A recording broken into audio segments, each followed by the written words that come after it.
So now suppose we want to create a basic calculator जिसमें कि 4 function होंगे मेरे पास. वन फंक्शन इज ऐड, जिसका काम है दो नंबर को ऐड करना. So let's say you are passing x and y to it and you have z is equals to x plus y, then you can return this z variable, something like that. मेरे पास एक add function है. Similarly I have subtract, divide and multiply. मेरे पास 4 function है. Add, subtract, so I will write x minus y. Then we have the divide function, that is x divide by y. Then I have multiply function, that will be x multiply y. तो मेरे पास ये 4 function है, add, subtract, divide and multiply. There is one more interesting thing that I am just integrating here. Suppose x is greater, तो I want to write x minus y. लेकिन अगर x smaller है तो I want to do y minus x. Okay, what I am saying is कि मुझे क्या करना है, मुझे कंडीशन लगानी है कि अगर x ग्रेटर है तो x माइनस वाई हो जाए, अगर y ग्रेटर है तो y माइनस एक्स होना चाहिए. तो इसके लिए इफ एल्स लगाना पड़ेगा. तो instead of using that if else जो भी हमने सीखा था, एक हम लोगों के पास फंक्शन होता है इफ एल्स के नाम से. एक शॉर्टकट है, it's a short hand function जिसके अंदर 3 पैरामीटर होते हैं.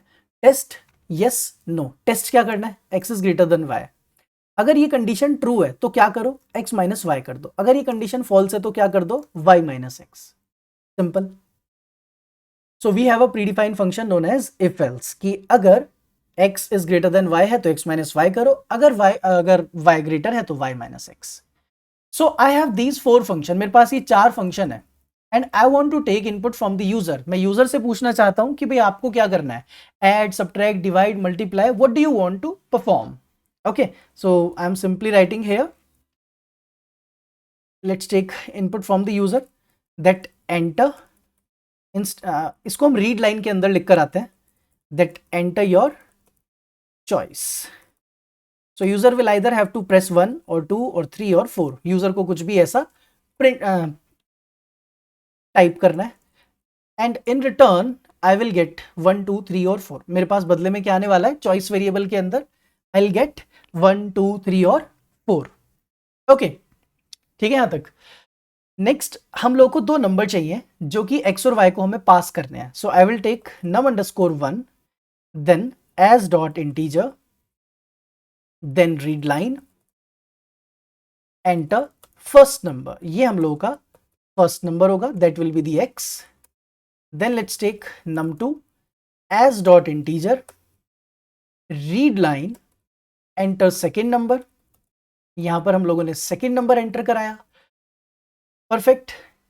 नाउ द लास्ट थिंग, अब बिल्कुल लास्ट में क्या करना है हम लोग को कि अगर यूजर ने 1 प्रेस किया तो ऐड कॉल कर दो, यूजर ने 2 प्रेस किया तो सब्ट्रैक्ट कॉल कर दो, यूजर ने 3 प्रेस किया तो डिवाइड, 4 प्रेस किया तो मल्टीप्लाई. ये मुझे करना है. अभी तक हमारे पास सिर्फ एक ही चीज है इसको करने के लिए, वो है इफ एल्स, कि if choice is double equals to 1 then call add. तो हम कुछ ऐसा लिख सकते हैं कि if choice is double equals to 1, then you can call the add function and pass num1 num2, जो भी बदले में मिलेगा उसको प्रिंट कर देते हैं, whatever the result you will get. कुछ ऐसा हम लोग कर सकते हैं. ओके, तो अभी हम लोगों ने क्या किया, ऐड, सब्ट्रैक्ट, डिवाइड, मल्टीप्लाई को कॉल करते हैं. चॉइस एंटर की हम लोगों ने यहाँ से, you have to enter your choice like 1 2 3 और 4. तो हम यहाँ से 2 एंटर कर देते हैं, आई वॉन्ट टू सब्ट्रैक्ट. लेकिन we should not enter 2, actually हमें 1 ही एंटर करना पड़ेगा क्योंकि अभी हमने बाकियों के लिए इफ एल्स नहीं लिखा. Then suppose I have num1, let's enter num1. I have num2, let's enter num2. Then you have to execute this if part. Okay, perfect. तो अभी हम लोगों के पास एक चॉइस है, num1 है और num2 है. तो जैसे ही हम कोई भी चॉइस एंटर करेंगे 1 2 3 या 4 में से कुछ भी, तो it will simply either add और सब्ट्रैक्ट और डिवाइड और मल्टीप्लाई. अभी आपके पास 4 चॉइस होती तो, but you have only 1 choice. तो आपको बाकियों के लिए भी क्या करना पड़ेगा, इफ एल्स लिखना पड़ेगा. Instead of writing if else, will be using a much better and a simple option, that is switch case. What exactly a switch case is? Switch case क्या होगा कि मेरे पास 4 ऑप्शन है 1 2 3 4. तो हमने सोचा कि हम 4 इफ एल्स लगा लेते हैं कि if choice is 1 call add, if choice is 2 call subtract. लेकिन अगर 4 की जगह 40 फंक्शन हुए तो you have to write 40 if else. आपको 40 इफ एल्स लिखने पड़ेंगे. जस्ट इमेजिन जितने नंबर ऑफ फंक्शंस होंगे उतने उतने ही आपको इफ एल्स भी लगाने पड़ सकते हैं. So you don't have to write that. Instead of that we have a better option known as switch. Switch को चाहिए object that is a choice. Choice क्या होगी? चॉइस होगी 1 2 3 4. अब उस चॉइस पर परफॉर्म क्या करना है? फर्स्ट अगर चॉइस आती है add, then I will call add. इसको num1 चाहिए, num2 चाहिए. Then I will call subtract. अगर चॉइस होती है आपके पास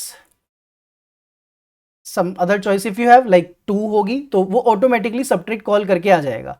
then you have this divide num1 num2 and finally we have the multiply num1 and num2. that's it. अब अगर इसको देखें तो कितना ज्यादा इजी है. हमने क्या किया? सिर्फ स्विच लिखा, स्विच के अंदर चॉइस लिखी और 4 फंक्शन थे, हमारे चारों का नाम लिख दिया. जो भी चॉइस होगी, चॉइस क्या होगी 1 2 3 या 4. बस एक चीज का ध्यान रखना है, we have to convert this thing into integer. Okay. अब क्या होगा? जैसी कोई भी चॉइस आप एंटर करोगे 1 2 3 या 4 anything you will enter, switch के पास वो यहां पर आ जाएगी. और अगर आपकी चॉइस 1 है तो वो ऐड कॉल कर देगा, अगर आपकी चॉइस 2 है तो सब्ट्रैक्ट, 3 है तो डिवाइड, 4 है तो मल्टीप्लाई. इन रियलिटी ये ऐसा लिखा जाता है, but you don't have to write. आपको ऐसा लिखने की जरूरत बिल्कुल नहीं है. आप 1 2 3 4 ना भी लिखे तो भी it will work. Okay.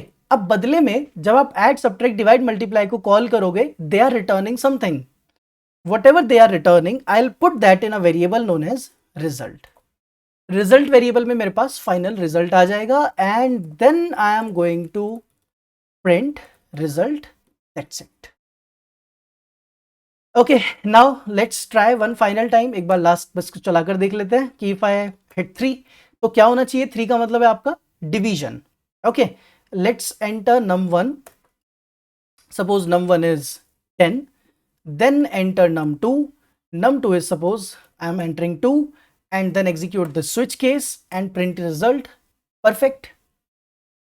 so that's how switch case work in R programming. तो R के अंदर हमारे पास एक switch होता है जिसमें कि आप cases पास करते हो और फिर उस केस के corresponding जो action परफॉर्म किया जाना है वो पास किया जाता है. so this is a much better option. we have to perform some calculations instead of using if else. So I hope we are clear till here that how to use functions, how to use switch case and all.